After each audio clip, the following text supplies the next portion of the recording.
Abram a Bíblia de vocês em Eclesiastes, capítulo 8.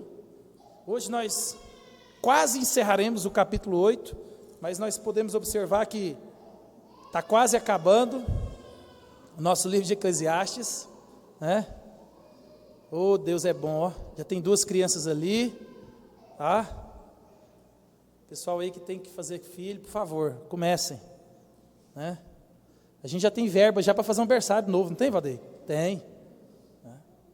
Então vamos fazer filho, porque criança chorando é bom. Eclesiastes capítulo 8, nós iremos ver dos versos 10 até o verso 15. Vamos ver o que Salomão tem para nós essa noite.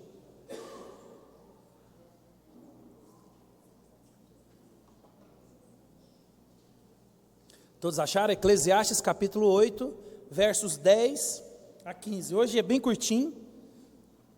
Só 5 versos, e a palavra de Deus, ela diz assim: assim também vi os perversos receberem sepultura e entrarem no repouso, ao passo que os que frequentavam o lugar santo foram esquecidos na cidade onde fizeram o bem. Também isto é vaidade. Vi como, se não executa logo a sentença sobre a má obra, o coração dos filhos dos homens está inteiramente disposto a praticar o mal. Ainda que o pecador faça o mal 100 vezes, e os dias se lhe prolonguem, eu sei com certeza que bem sucede aos que temem a Deus. Mas o perverso não irá bem, nem prolongará os seus dias, será como a sombra, visto que não teme diante de Deus. Ainda há outra vaidade sobre a terra: justos a quem sucede segundo as obras dos perversos, e perversos a quem sucede segundo as obras dos justos. Digo que também isso é vaidade. Então exaltei eu a alegria, porquanto para o homem nenhuma coisa há melhor debaixo do sol do que comer, beber e alegrar-se, pois isso acompanhará no seu trabalho nos dias da vida que Deus lhe dá debaixo do sol. Vamos orar? Pai querido, a palavra do Senhor que é inerrante, que é suficiente, que é capaz de discernir e nos colocar diante do espelho para mostrar quem nós somos, o que nós pensamos e nos conformar à imagem do nosso Salvador Cristo Jesus. Trabalhe nos nossos corações, abre os nossos ouvidos, a nossa mente, para que possamos contemplar as maravilhas da Tua lei e possamos sair daqui transformados, possamos sair daqui restaurados, consolados pela Tua palavra. Assim oramos em nome de Jesus. Amém. Meus irmãos, capítulo 8 de Eclesiastes, Salomão, o pregador, ele tem nos instruído a viver de forma sábia no mundo quebrado, no mundo corrompido pelo pecado. Já é perceptível que nós vivemos num mundo que nem tudo faz sentido, num mundo que Salomão tem mostrado para nós que é um mundo afetado pelo pecado, pela poeira, pela sujeira do pecado. E por mais que eu e você tente limpar a sujeira do pecado, quando a gente se volta novamente para aquele móvel, está a poeira lá novamente. Esse é o pecado. O pecado, ele está presente na minha vida, na sua vida, no mundo. E Salomão, ele vai nos ensinar como nós vamos viver nessa dinâmica do mundo quebrado, afetado pelo pecado. Salomão, meus irmãos, ele faz uma análise da vida debaixo do sol, e ele quer mostrar para mim e para você qual que é a melhor maneira de viver. Já que o mundo é isso aqui mesmo, como então nós viveremos? Como nós poderemos glorificar Deus, agradar a Deus nesse mundo, né? Então, nós vimos na semana passada, e ele começa o capítulo 8, ele mostra para nós que os governantes, as autoridades, são colocadas ali pelo próprio Deus. Mesmo, como ele disse no verso 9 do capítulo 8, mesmo que muitos governantes, muitas autoridades, muitas pessoas, né, colocadas no poder, usem isso para o mal, usem isso para prejudicar e não para cuidar, não para abençoar. Até essas pessoas, Deus foi quem colocou lá. Então, ele mostra para nós de forma sábia que nós devemos obedecer às autoridades, honrar as autoridades, porque foi Deus quem colocou. Então ele também mostra para nós que mesmo com todo o poder e autoridade que tem os poderosos, como nós temos visto nesses dias mesmos, o sábio, ele nos disse nos primeiros versos que todo o poder está nas mãos do Deus soberano e não nas mãos dos poderosos. Por mais que a gente olhe para os governantes, para as autoridades dentro das igrejas, autoridades nos bairros, autoridades na escola, autoridade no lar, por mais que essas pessoas foram embutidas de autoridade por Deus, eles não detêm todo o poder, eles não detêm toda a autoridade, porque mesmo debaixo do sol, a autoridade máxima ainda é o nosso Deus, ainda é Cristo Jesus, meus irmãos. Então ele vai dizer para nós que o modo sábio de viver é o quê? Obedecer essas autoridades, orar pelas autoridades, nunca se levantar contra a autoridade, mesmo que essas autoridades são o que a gente tem visto, por exemplo, na esfera política. É o que nós temos. Essas são autoridades colocadas ali por Deus. Cabe a mim e a você obedecer, cabe a mim e a você orar por eles, e cabe a mim e a você não se rebelar, não levantar falso testemunho contra as autoridades. Cabe a mim e a você olhar para essa autoridade e entender que foi Deus quem colocou. Então, no verso 1 do capítulo 8, ele mostrou para nós que essa sabedoria, ela é visível a todos. Ele mostrou para nós que um coração que teme a Deus, ele externa o seu amor a Deus, o temor a Deus de forma prática. Ele disse que até o rosto fica diferente. É perceptível, alguém que teme a Deus, alguém convertido, alguém que ama a Jesus, é visto na forma dele viver e no próprio semblante. O salmista vai dizer isso, né? Que um coração temente ao Senhor, um coração alegre no Senhor, aformoseia o rosto, porque em Cristo nós temos total liberdade e todos os motivos possíveis para nos alegrar, não é verdade? Então, meus irmãos, Salomão ele continua a sua reflexão aqui na vida, depois de contemplar tudo isso, depois de ele mostrar para nós como nós nos portamos diante das autoridades, ele quer mostrar para mim e para você como nós continuamos a viver de maneira sábia em meio à injustiça. Então ele começou mostrando como nós vivemos em meio à autoridade, como nós portamos, e agora nós como vivemos diante das injustiças, que não são poucas, que nós temos visto nos nossos dias. Como viver de maneira que glorifica, que agrada a Deus, em meio às coisas que nós vemos, não é verdade? Salomão, meus irmãos, ele é extremamente atual, ele é extremamente contemporâneo. Por isso que a Bíblia ela é palavra de Deus. Né? Nós estamos vendo aí, vira e mexe, a grande teóloga Xuxa Meneghel, né? Está querendo atualizar a Bíblia. Olha, que petulância. Né? Chegou a ponto dela achar que não sabe nada. Então, meus irmãos, as pessoas, elas olham para a Bíblia e acham que é um livro velho, mas não é, isso aqui é palavra de Deus. Pedro vai dizer que homens escreveram não do próprio pensamento, ou o que quiseram, escreveram da parte de Deus, é palavra de Deus. Quando nós lemos a Bíblia, nós estamos ouvindo na nossa mente, e se você lê de voz alta, você está vendo audivelmente Deus falando conosco, porque a Bíblia ela é palavra de Deus, ela é extremamente contemporânea. Billy Graham dizia que a Bíblia ela é mais atual do que o jornal de amanhã, e a gente vai perceber isso, como a palavra de Deus, ela é atemporal, atual, porque foi Deus quem escreveu, meus irmãos. Somente Deus, com a sua sabedoria, com o seu poder, poderia reunir 1.500 anos de história, mais ou menos 40 autores, vivendo em épocas diferentes, línguas diferentes, contextos diferentes, e não haver contradições. O livro de Atos, por exemplo, é um livro histórico que todos os relatos batem com o que os historiadores, os arqueólogos, eles podem identificar nas escavações e nos documentos históricos. A Bíblia é extremamente confiável porque foi Deus quem nos deu. Ela é palavra revelada de Deus. Então, Deus aqui vai mostrar para mim e para você como viver num mundo cheio de injustiça. No mundo onde nós podemos, por exemplo, observar uma realidade de uma pessoa, uma filha que resolve matar seus pais. E pasmem, essa mesma filha que tira a vida dos pais, ela recebe um induto, uma liberação, uma folga da cadeia para o Dia das Mães. É o mundo que nós vivemos. Olha o ponto que nós chegamos. A gente não consegue ver lógica nessas coisas.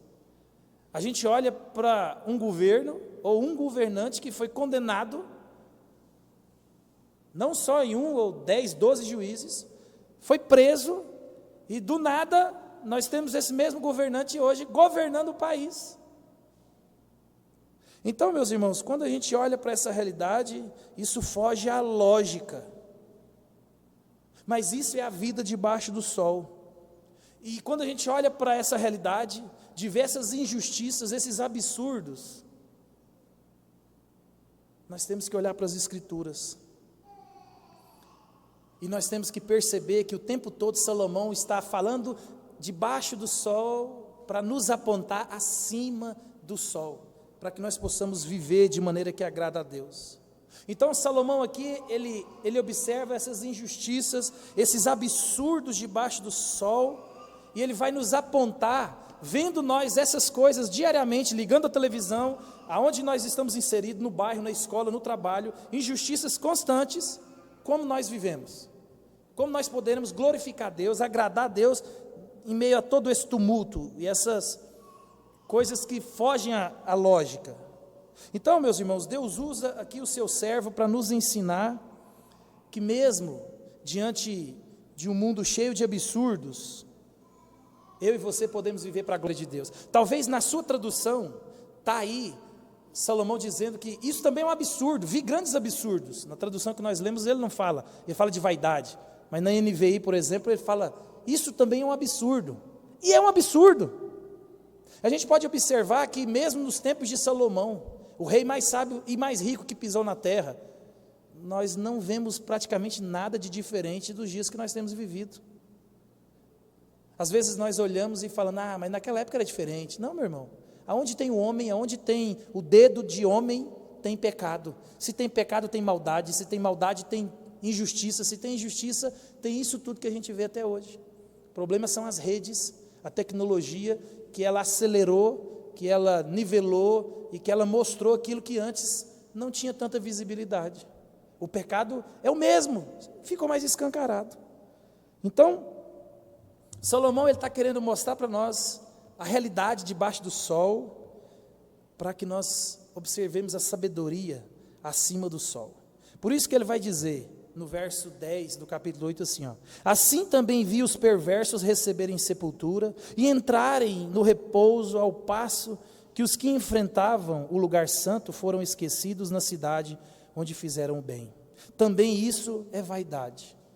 Algumas traduções vão dizer, isso não faz sentido, né? Ou é um absurdo. Então, Salomão aqui, ele olha para essa realidade e fala, gente, não tem lógica um negócio desse, isso é um absurdo. E é interessante que ele, mais uma vez aqui, ele nos remete e nos chama a lembrar da morte. A morte é aquilo que nivela todos os homens, né? Morte, ela não olha o crachá. A morte, quando ela pega homem, mulher, rico, pobre, gente importante, gente comum, todos morrem. É uma realidade que você não tem como correr. Talvez você pode achar que muita coisa não vai acontecer na sua vida, e talvez muita coisa não vai acontecer na sua vida, mas uma coisa é fato, você vai morrer. E eu posso dizer com toda certeza, daqui 100 anos ninguém está aqui, ninguém, nem o Emanuel, que é o mais novo ali, que nem fez aniversário, ninguém está aqui, você vai morrer. Se você não parou para pensar nisso, quero dizer para você que você vai morrer. Essa é uma realidade que você tem que encarar mais cedo ou mais tarde. Charles Spurgeon, ele disse que a visão de um funeral é uma coisa muito saudável para a alma. Salomão também diz para nós, ele falou assim, é melhor ir na casa onde há luto do que na casa onde há festa, porque quando eu e você vamos no velório, a gente reflete, a gente observa que, daqui uns dias sou eu que vai estar deitado ali naquele paletó de madeira. Independente de quanto dinheiro você acumulou, de quanto bem ou mal você fez, você um dia vai morrer. Mas mesmo isso aqui, diante da morte, o sábio observa essas coisas, e não faz sentido muita coisa para ele. Observe, ele é o homem mais sábio da terra, ele é o homem que Deus conferiu esse dom da sabedoria, e ele olha a realidade do que ele vê, e ele, não faz sentido, que absurdo que eu tenho visto. Ele olha para essa realidade e ele vê que homens perversos, homens que viveram a vida longe de Deus, que tiveram a vida má, roubaram, mataram, fizeram todo tipo de perversidade, ele olha e mesmo no dia que esses camaradas morrem, eles têm funerais honrosos, no mesmo lugar onde ele fez mal, onde ele prejudicou as pessoas, muitas pessoas o recebem, o vangloriam. Salomão olha para essa realidade e fala, isso é um absurdo, isso é um absurdo. Salomão, meus irmãos, ele olha e ele fica embasbacado. Talvez alguns lembram aqui, é da minha terra, teve um assaltante na década de 90 que ficou muito famoso, morava ali pertinho de casa, em Goiânia, Leonardo Pareja. Eu não sei se alguém lembra dele, mas ele assaltou, sequestrou a filha, a sobrinha do Antônio Carlos Magalhães, que foi um senador da Bahia, e ele ficou famosíssimo, famoso, a Globo então mostrava ele constantemente, e ele tinha fãs, e ele ficou preso mais ou menos quase 2 anos, se não me engano, mas o fato é que ele liderava rebeliões na cadeia, e ele ficou famoso, a ponto de ter fã-clube, Leonardo Pareja, um jovem novo e bonito, e ele angariava fãs onde ele passava, ou onde era mostrado, até que ele morreu. E depois você pesquisa na internet, tinha muita gente no funeral de um criminoso, de um assaltante, mas ele tinha um rosto bonito, ele tinha uma boa aparência. Mas Salomão olha para essas injustiças que nós também vemos. Quantas histórias de pessoas que você conhece, talvez anônimas, mas que eram más, perversas, foram pior tipo de pessoa para a própria família, por exemplo, mas quando morre parece que esquece tudo, recebem honras, choros de alegria, né, não de tristeza, honras e honras. O filme, a arte, ela tem poder de fazer isso comigo e com você, né? A gente constantemente é levado para torcer para bandido, né? Como a gente é pecador. A Globo fazia isso muito bem feito. Eu não sei como é que está sendo hoje, que eu não assisto mais as novelas, mas a Globo era mestre de colocar um casal sofredor, uma mulher oprimida, aí ela acha um bonitão, e esse bonitão dá todo o carinho, a atenção que ela precisa, e aí a gente fazia o quê? A gente torcia para o fim do casamento, a gente torcia, tem que largar esse camarada e ficar com um bonitão. A série La Casa de Papel, eu assisti, e eu ficava encabulado, a gente torcia para os bandidos, né? E gente, os bandidos têm que dar bem, porque eles colocam um enredo, uma história, e a gente olha para aquilo e fala, rapaz, tá certo, eles têm que roubar mesmo, né? Todo mundo rouba, né? E eles estão roubando é do banco. Olha a perversidade nossa. Salomão, ele constata isso. A perversidade, ela é aplaudida. Mesmo quando o perverso morre, ele recebe honras. Isso é um absurdo. Salomão aqui, o sábio, fala, não é possível um negócio desse. A gente torce para que o bandido se dê bem, e o mocinho, que é bobo, tem que sofrer mesmo, né? Salomão olha para isso, e ele é usado por Deus para dizer que isso é um absurdo. Eu e você não podemos achar isso normal, isso é pecaminoso. E ele continua, no verso 14, olha o que Salomão nos diz: há uma coisa sem sentido na terra, justos que recebem o que os ímpios merecem, e ímpios que recebem o que justos merecem, Isso também, penso eu, não faz sentido. É um absurdo, em outras traduções. O sábio aqui, meus irmãos, ele está apontando para nós aqui, que naqueles dias também ocorriam injustiças. Ele está mostrando aqui que homens maus recebem aquilo que homens justos deveriam receber, e homens justos recebem aquilo que homens maus deveriam receber. Isso é um absurdo. Isso ele constata nos seus dias. Onde tem homem mau, tem corrupção, tem maldade, mas ele olha e o que eles recebem? A recompensa dos justos. Não é verdade? Nós podemos observar hoje, talvez, se você olhar na rua, a gente vê jovens idealistas, né? Jovens extremamente instruídos com a história dos fatos, e estampam o rosto do Che Guevara, né? E tem ele como um ídolo nacional, ou internacional, ou universal, né? E estampam o rosto na camiseta e acham que aquilo ali é como se fosse um amuleto, e eles acham que aquilo é bonito. Então, homens maus, homens perversos como ele, né? Guerrilheiro, assassino, e as pessoas, né, usando e louvando e engrandecendo o nome desse assassino. A maldade, a perversidade sendo louvada. A gente vê isso todos os dias. Os vivos, meus irmãos, também são alvo desse absurdo. Não só os mortos recebem o louvor, mas os vivos também. E aí a gente vê quem merecia estar preso, estar solto, quem merecia, né, estar bem, estar mal, quem merecia estar saudável, estar doente, quem merecia estar doente, estar saudável. Salomão vê isso tudo e ele fala, não faz sentido. Não faz sentido. Vemos hoje bandidos, né, que roubam, mega traficantes, vivem luxo, enquanto pessoas honestas, justas, comem das migalhas que caem na mesa. A gente vê isso, a gente presencia isso na nossa política hoje.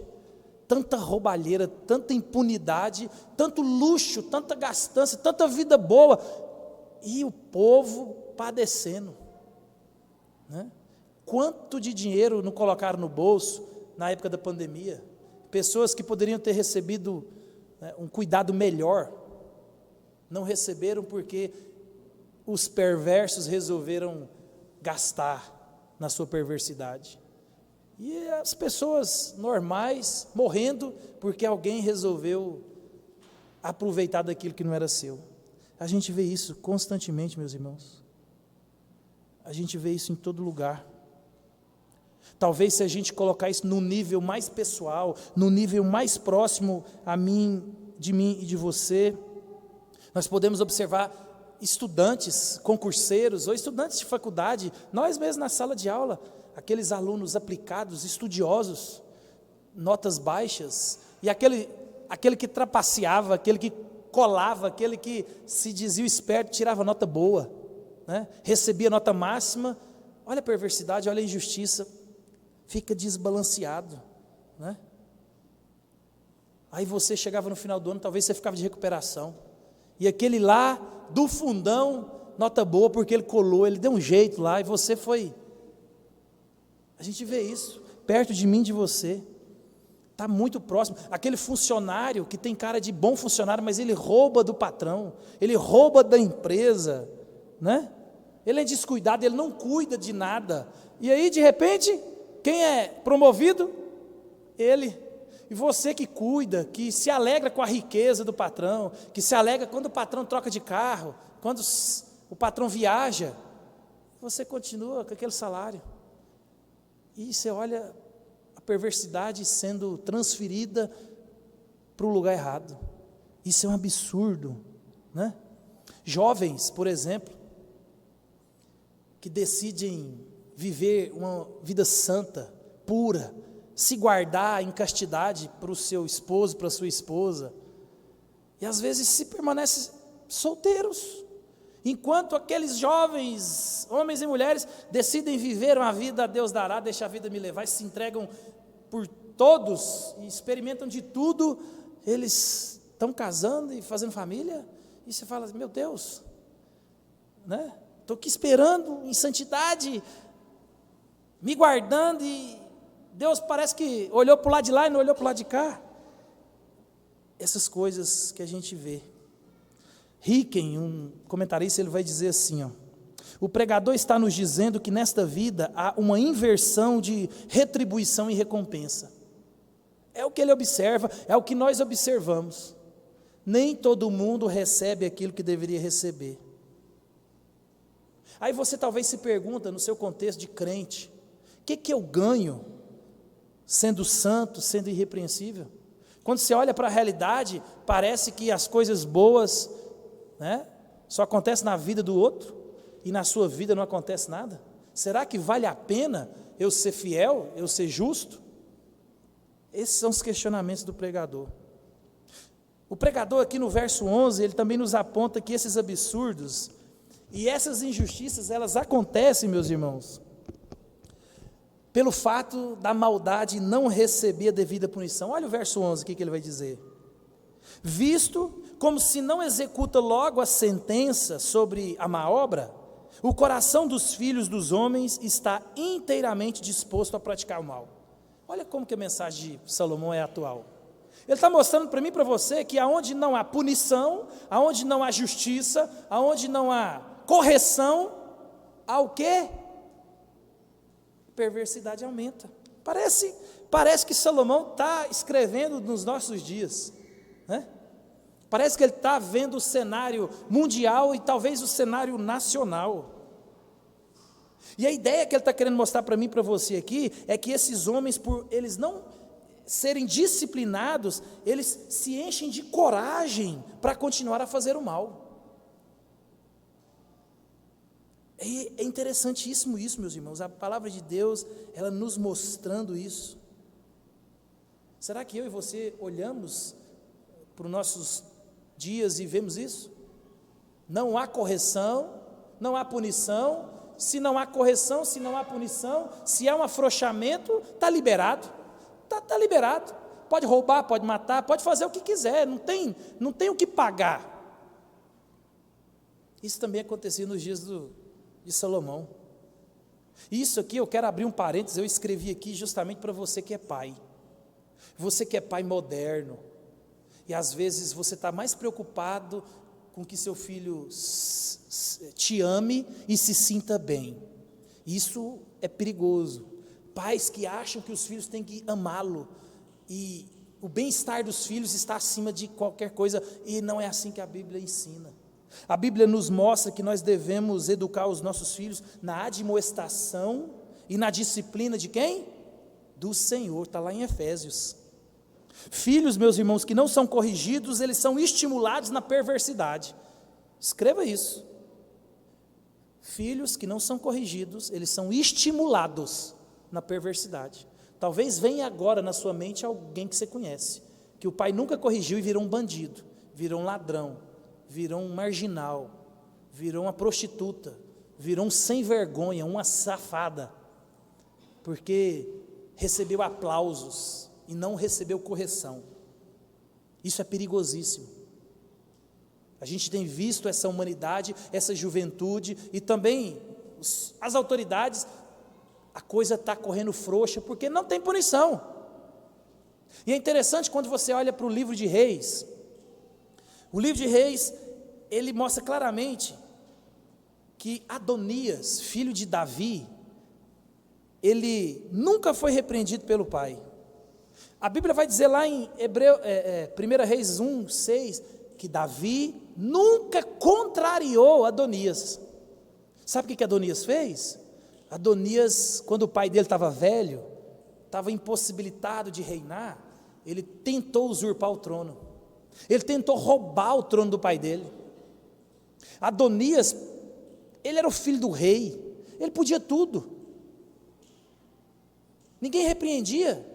Então ele se achou no direito, meu irmão. Se você é um pouquinho interessado e conhece um pouco de monarquia, você sabe o tamanho do problema e o tamanho da afronta que é você usurpar o trono de um rei. Ele fez isso, obrigando Salomão a matá-lo. Salomão teve que matar Adonias. Meu pai não corrigiu, eu vou corrigir. Quando ele virou rei, ele mandou matar Adonias. Meus irmãos, corrijam seus filhos. Enquanto eles estiverem debaixo do seu teto, corrijam. Nem é que você tenha que suar sangue para esse negócio. Não seja amigo do seu filho. Amizade entre pai e filho é na vida adulta. Hoje eu sou amigo do meu pai. Eu não sou amigo dos meus filhos. Eu sou pai deles. É lógico que você pode ter um relacionamento amigável, claro, amoroso, mas eles são os meus filhos, não os meus amigos. Não seja amigo do seu filho. Pais que viram amigos dos filhos, eles levam os filhos à perversão, à maldade, à promiscuidade e etc, e etc. Salomão observa a falta de correção, a falta de punição, ela faz com que as pessoas olhem para a realidade e falam, se não vai acontecer nada, eu também posso fazer.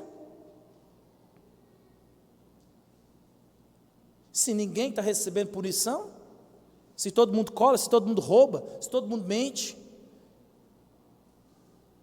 Mas não é isso que a Bíblia nos ensina. Não é isso que Salomão está querendo nos apontar. Salomão aqui, ao contemplar esses absurdos aqui, meus irmãos, debaixo do sol, ele não perde de vista a soberania do Deus que está acima do sol. Salomão aqui, ele sabe que mesmo diante de tudo isso que ele tem visto, observado, e eu e você também temos visto e observado nos nossos dias, ele sabe que o justo juiz mostrará a sua justiça. Observe os versos 12 e 13, ele diz assim, ainda que o pecador faça o mal 100 vezes, e os dias se lhe prolonguem, eu sei, com certeza, que bem sucede aos que temem a Deus. Mas o perverso não irá bem, nem prolongará os seus dias, será como a sombra, visto que não teme diante de Deus. O pregador aqui, meus irmãos, ele acende a esperança do povo de Deus. Salomão aqui, ele vai dizer aqui, na parte B do verso 12, eu sei, com certeza, não é uma dúvida.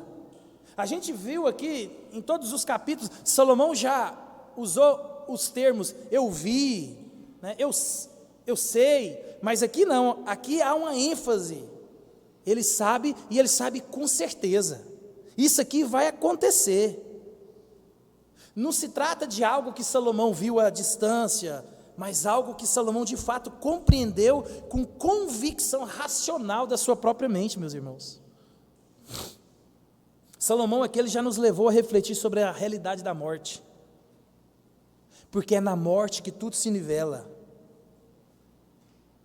Salomão aqui, ele está mostrando para mim e para você, que mesmo diante de tudo que nós temos visto e presenciado debaixo do sol, há um justo juiz, esperando cada um de nós, principalmente aqueles que não temem a Deus, aqueles que não obedecem a Deus, aqueles que não amam a Deus, aqueles que não se converteram a Deus. Salomão está mostrando para mim e para você que nesse mundo, debaixo do sol, nós podemos sim ver essas atrocidades, e continuaremos vendo, mas um dia, que Deus separou para julgar toda a humanidade, nesse dia, o justo juiz se levantará. E aí Salomão mostrou para mim e para você aqui, que aqueles que temeram a Deus, obedeceram a Deus, viveram para Deus, para a glória de Deus, o fim deles será muito, muito, muito melhor. Salomão aqui está mostrando que para nós, que a aparente bondade que persegue o ímpio é vaidade, é efêmero, é poeira, é pó. Ele está mostrando, ei, não olha para cá não. Essa aparente bondade, na verdade, é uma maldição na vida daqueles. Por isso que Salomão falou assim, os que querem ficar ricos caem em tentação. Às vezes você acha que tudo na vida é correr atrás de dinheiro. E às vezes Deus prospera, e a gente viu que no capítulo, Salomão mostrou alguém que não tinha dinheiro, correndo atrás de dinheiro, era vaidade. No outro capítulo ele mostrou alguém que tinha dinheiro, e não podia desfrutar do dinheiro. Por quê? Porque é Deus quem dá o dom da riqueza, e o dom para desfrutar da riqueza. Não adianta você ter dinheiro, se você não tem o dom para aproveitar do dinheiro, isso não serve para nada. Salomão está mostrando para nós aqui que essa aparente bondade, ou essas coisas que parecem que são boas demais na vida daqueles que não merecem, ele está mostrando para mim e para você que isso tem data de validade. No final, na hora que eu e você chegarmos diante de Deus, no juízo, ou quando Jesus voltar, ou quando eu e você morrer, porque isso é uma realidade, aí, os que temem a Deus, os que confiaram em Deus, os que obedeceram a Deus, o fim deles será melhor, porque de fato é aí que vai começar a vida, é quando eu e você entrarmos na eternidade. O fim dos que temem a Deus é muito melhor, meus irmãos. Essa foi a crise do salmista, a qual nós lemos no começo do culto. Foi intencional a leitura do Salmo 73. O Salmo 73 vai mostrar para nós que Asaf, ele olhava para a prosperidade dos ímpios e ele fala: eu invejei, eu comecei a olhar que aqueles que não mereciam, aqueles que não temiam a Deus, a vida estava boa, tinha dinheiro, tinha saúde, tinha tudo que precisava, e nós aqui padecendo. Eu comecei a olhar esse negócio em meu coração. Depois você lê com mais cuidado de novo em casa o Salmo 73 e o 37. E é interessante que o Salmo, ele marca coisas extremamente interessantes para mim e para você, que mostra como que o salmista conseguiu acordar para a verdadeira realidade. No verso 17, o salmista vai dizer assim, ó: até que eu entrei no santuário de Deus e atinei para o fim dos ímpios. Enquanto o salmista estava olhando para a realidade aqui, ele começou a deixar o seu coração ser levado por essas coisas, até que ele foi para onde? Para o santuário de Deus, até que ele foi para o culto. Olha a importância do culto, meus irmãos, olha a importância do culto. Muitos de nós estamos igual as pessoas na época de Malaquias, que estavam assim: então vereis outra vez a diferença entre o justo e o perverso, entre o que serve a Deus e o que não serve. Esse questionamento também aconteceu muitos e muitos anos depois, lá no livro de Malaquias. Eles prosperam, nós continuamos sendo escravos, Senhor. Os povos vizinhos estão reinando sobre nós, enriquecendo, e as nossas lavouras não dando nada. Nós continuamos sendo escravos. Cadê o povo do Senhor? Não vale a pena servir ao Senhor. Por isso que Malaquias vai dizer que naquele dia você verá a diferença dos que temem a Deus, os que servem a Deus, os que obedeceram, os que amaram. Meus irmãos, eu e você temos um encontro marcado com Deus. Eu não sei, mas Ele sabe. Hebreus 9, 27 vai dizer assim, ó: e assim como aos homens está ordenado morrer uma só vez, vindo depois disso o juízo. Meu irmão, a Bíblia vai dizer para mim e para você que depois da morte não tem reencarnação, não tem purgatório, não tem segunda chance, não tem nada. A Bíblia está dizendo que, para mim e para você, que depois da morte vem o quê? Juízo, onde eu e você iremos encontrar com Jesus. Essa é a realidade que a Bíblia me ensina para mim e para você. Ninguém, meu irmão, ninguém escapará da justiça de Deus. Aqueles, meus irmãos, que não se converteram, que não professaram Jesus como seu suficiente salvador da sua vida, que não viveram a vida em obediência, eles serão lançados fora da presença de Deus. Isso é uma realidade. Às vezes as igrejas hoje, principalmente algumas igrejas, têm uma tendência de fazer você acreditar que a prosperidade é para cá, que a vida boa e abundante é aqui. Pode ser que Deus te dê, mas a vida abundante, meu irmão, é na glória, é no céu, é lá que Deus nos garante vida plena, vida abundante, é lá. Aqui não, aqui a realidade é essa. Aqui é onde a injustiça é aplaudida e a justiça é desprezada. Essa é a realidade da vida, essa é a realidade do mundo. Salomão olha para mim e para você e fala assim, ó: não olhe para cá, olhe para lá, não olhe para debaixo do sol, olhe acima do sol. Mateus 8,12 vai dizer assim, ó, ao passo que os filhos do reino serão lançados para fora, nas trevas, ali haverá choro e ranger de dente. Há uma realidade, o inferno existe. Não é sábio, meus irmãos, murmurar como o povo estava fazendo nos tempos de Malaquias, e como muitos de nós temos feito. Eles estavam dizendo assim, ó, ora, pois nós reputávamos por felizes os soberbos, também os que cometem impiedade prosperam. Sim, eles tentam o Senhor, eles afrontam a Deus e eles escapam. Às vezes nós somos tentados a murmurar, a reclamar, porque nós temos visto toda essa injustiça, e a gente pensa, não vale ser santo, não vale ser um bom funcionário, não vale ser um bom marido, uma boa esposa, não vale dar o dízimo, não vale ir para a igreja, não vale ser bom. Mas Deus está dizendo para você essa noite, meu irmão, vale a pena, porque a realidade da morte, ela vai encontrar a mim e você, talvez amanhã. E vocês sabem que eu estou com a boca afiada. Então, meu irmão, não brinque com a sua vida, porque você só tem uma chance. Deus já tem nos dado muita. Não brinque com a longanimidade, não brinque com a misericórdia de Deus, não brinque com a paciência de Deus. Não brinque, não olhe para essas injustiças, não olhe para a vida daqueles que menosprezam a Deus, que não amam a Deus, que não servem a Deus, e acham que o fim deles é bom, porque não é. É choro e ranger de dente, é longe da presença de Deus. De Deus não se zomba, tudo que o homem plantar, isso vai colher, meus irmãos. Salomão está mostrando para mim e para você que o bem, a vida é só para aqueles que temem a Deus.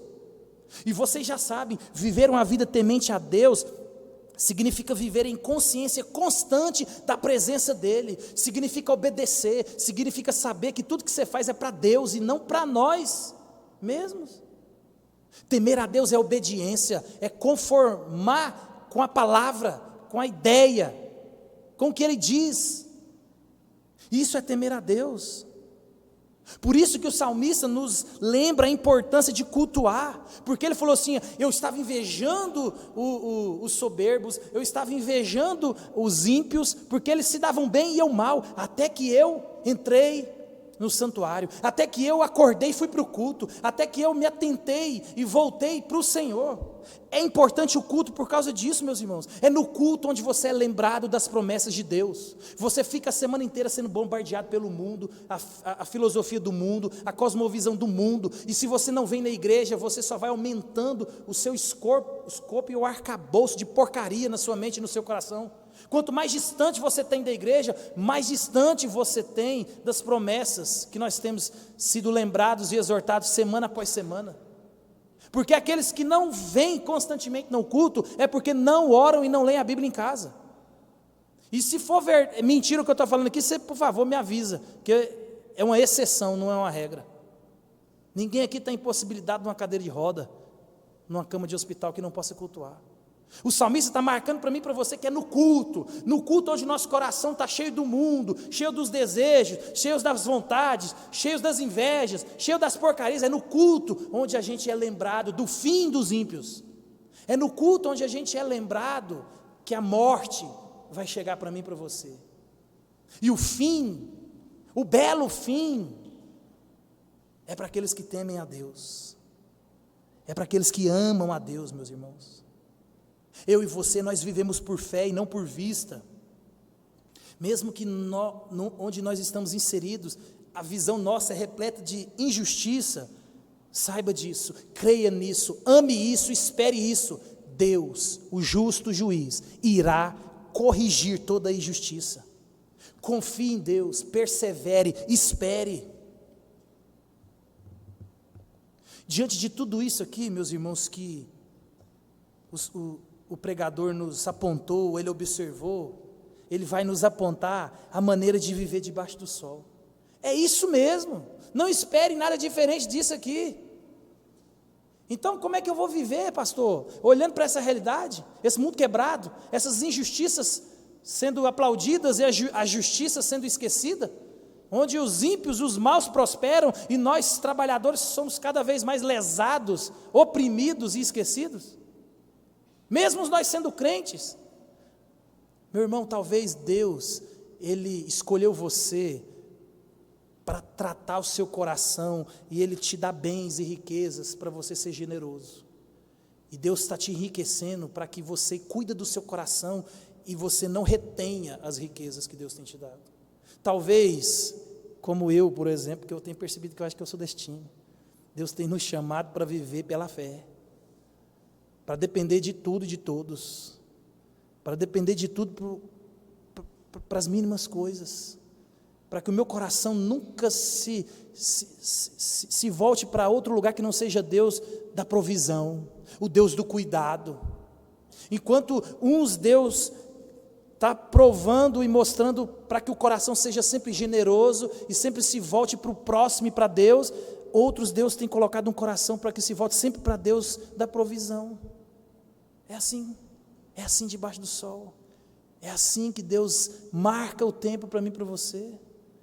Observe a sua vida, onde Deus tem te colocado, o que Deus tem te dado.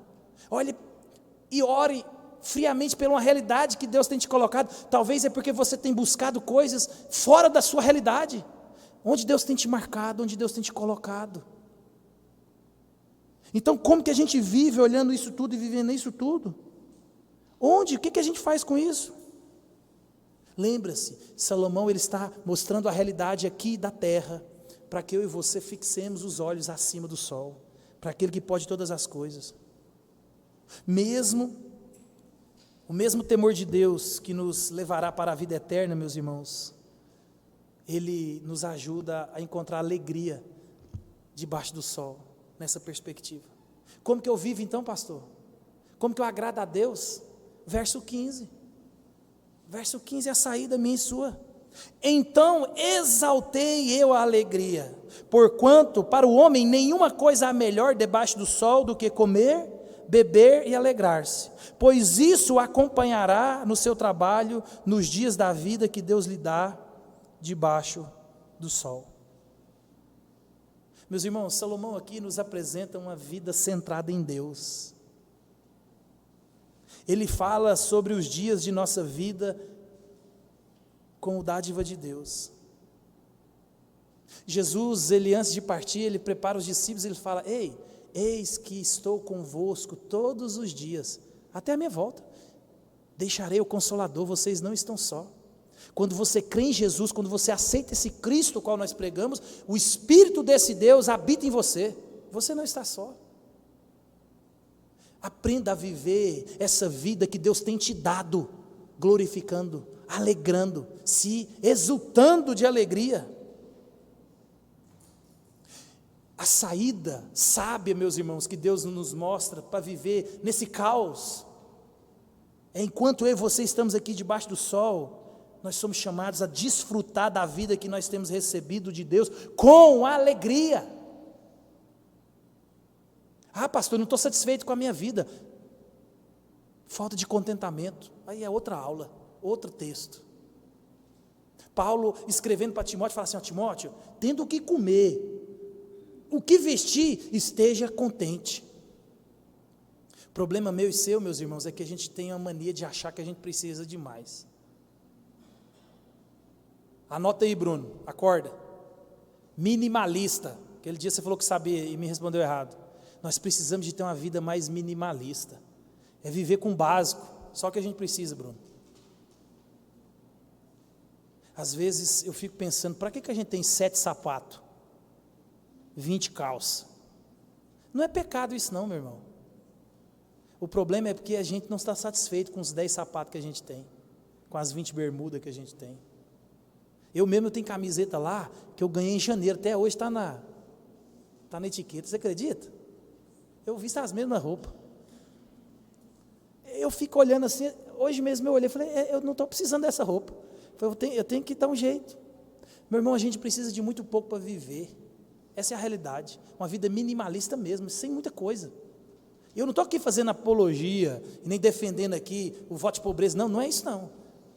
O texto está dizendo aqui, ó, aproveita a vida que Deus te deu. Meu irmão, se Deus te deu muito recurso, aí aproveita, viaja, e viaja de avião, coma nos melhores restaurantes, vista os melhores sapatos, as melhores roupas, os melhores perfumes. Isso não é pecado.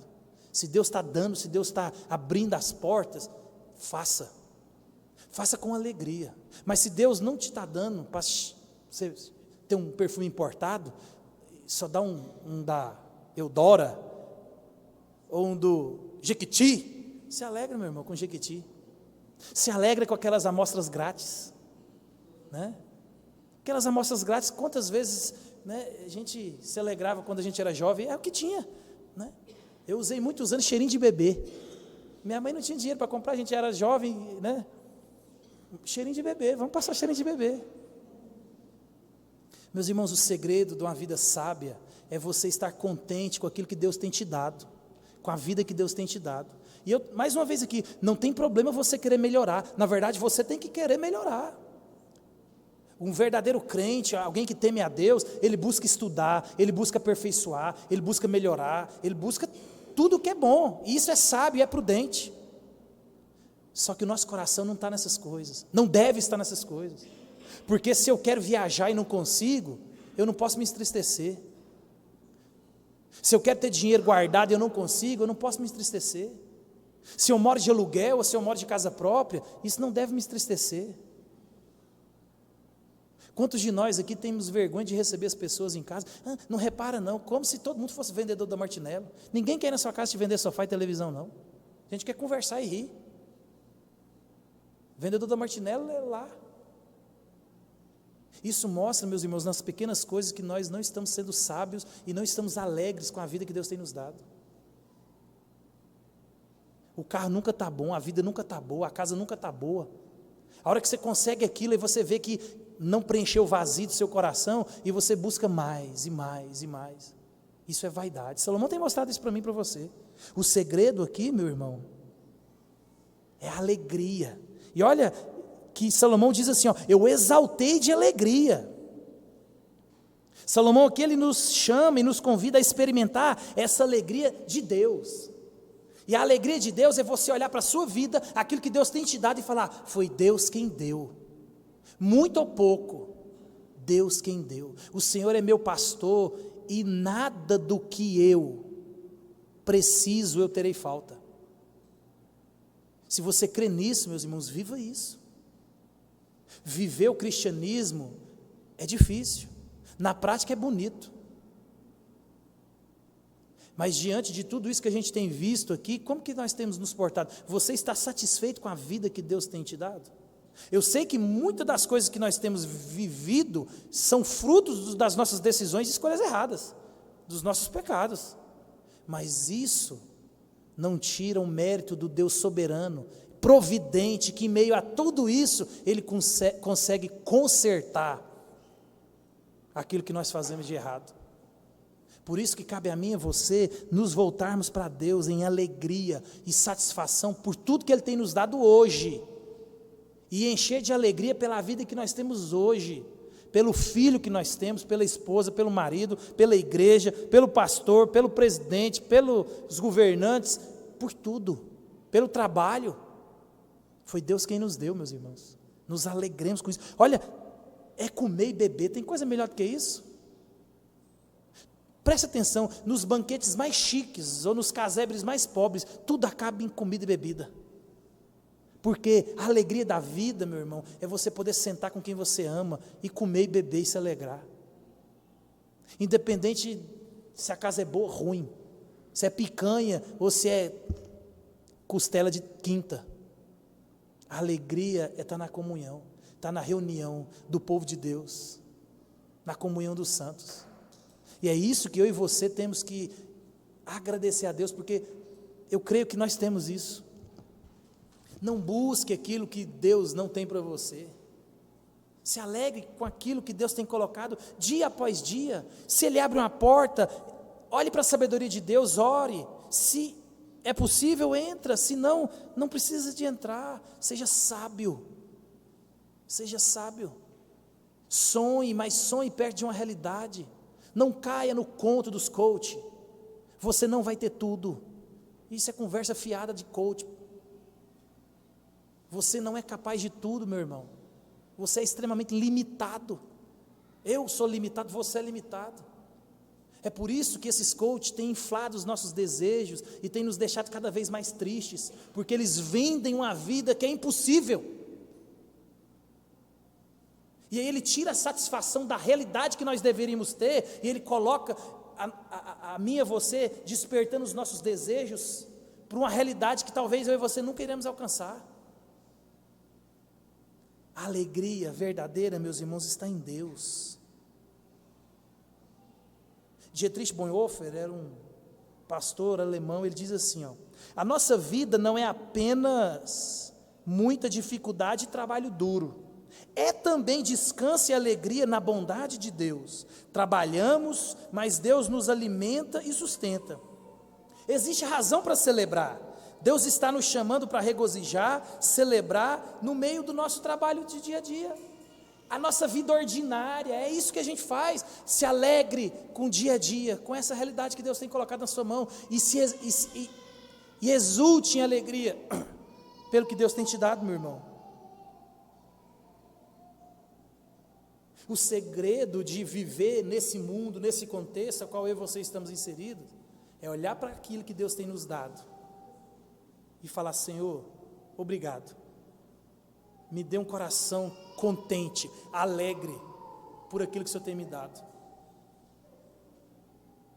Não se deixe enveredar pelos seus desejos pecaminosos. Porque Tiago vai dizer para nós que os nossos desejos são a causa da nossa ruína. E os nossos desejos inflados e massageados, quando a gente acha que a gente merece alguma coisa, meus irmãos, nós corremos atrás. E quando esses nossos desejos não são atendidos, nós caímos em frustração. Porque quando alguém diz que você pode, você acha que merece. E aí está um dos problemas, você acha que você merece uma vida boa. Você esqueceu que nós somos pecadores. E nós ofendemos a Deus todo o tempo. E a graça, a misericórdia, a longanimidade de Deus é o motivo de nós não sermos consumidos. Foi o que ele disse lá em Malaquias. Porque eu, o Senhor, não muda, é porque vocês não são consumidos. Meu irmão, a única coisa que nós merecemos é fogo do inferno. Nós ofendemos a Deus todos os dias. Deus, em sua graça e sua misericórdia, nos dá uma vida boa. Olhe para a sua vida. Olhe para a sua vida. Nossa vida é boa, meu irmão. Ninguém morreu na pandemia. 3 anos que eu estou aqui, está todo mundo saudável. A gente pega uma doencinha de vez em quando, é tudo normal. Deus tem nos prosperado. Nós não temos desempregado no nosso meio.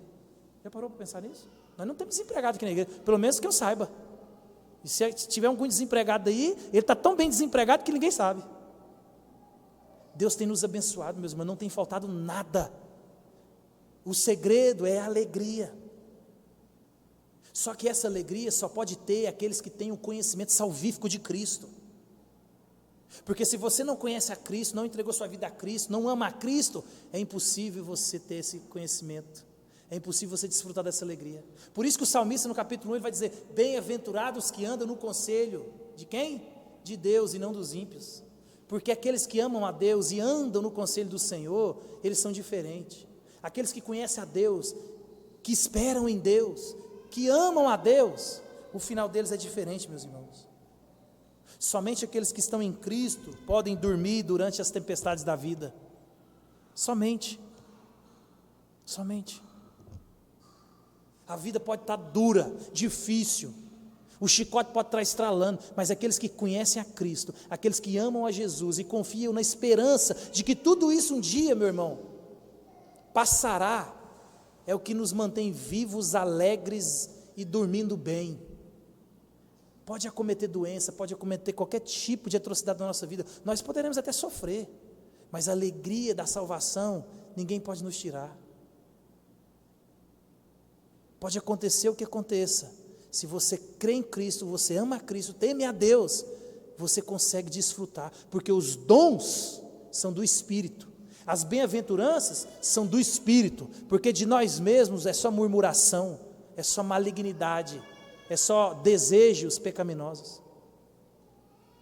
Por isso que Paulo vai dizer que se a minha esperança, a sua esperança em Cristo se limita apenas nessa vida, Se você gosta de Deus, ama a Deus, só para Deus te abençoar, se você tem Deus apenas como um amuleto, Paulo vai dizer que nós somos os mais infelizes homens.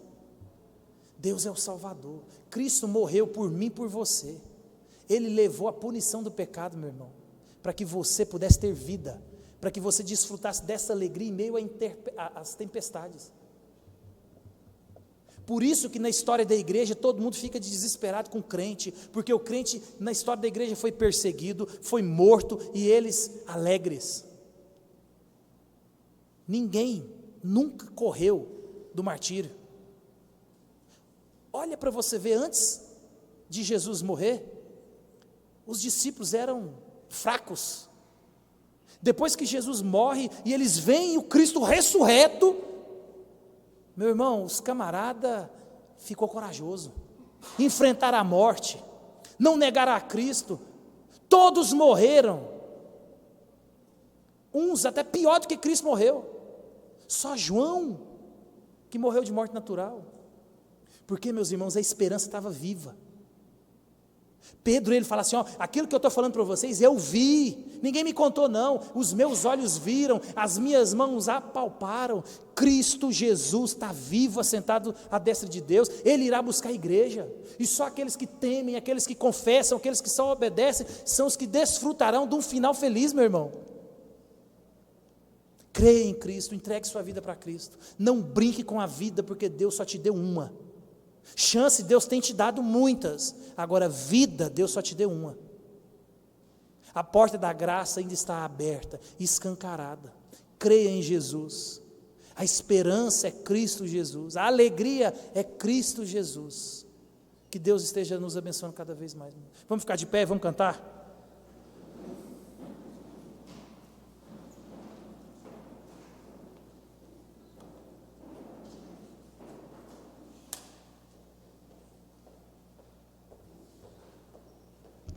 Durante a canção, ore ao Senhor, meus irmãos.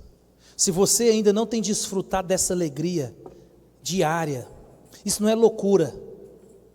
A gente pode ser feliz com pouco, a gente pode ser feliz também com muito, mas a verdadeira felicidade, aquilo que Deus prometeu, a plenitude da alegria, vida plena, é só para aqueles que entendem que isso aqui é passageiro. Nós aqui somos peregrinos e nós não pertencemos a este mundo. Nós não guerreamos as guerras deste mundo. Por isso que Jesus, quando Ele está subindo, Ele ora: Pai, peço que os livre do mal. Tomem cuidado para não se contaminar com o mundo, meus irmãos. O mundo, ele tenta a todo momento te distrair. E nessas distrações talvez você se perca. E talvez seja tarde demais. Aproveite as oportunidades que Deus tem dado para cada um de nós. Cristo é a esperança, Ele morreu por mim e para você, para que nós estivéssemos essa esperança. Cantemos ao Senhor, oremos ao Senhor.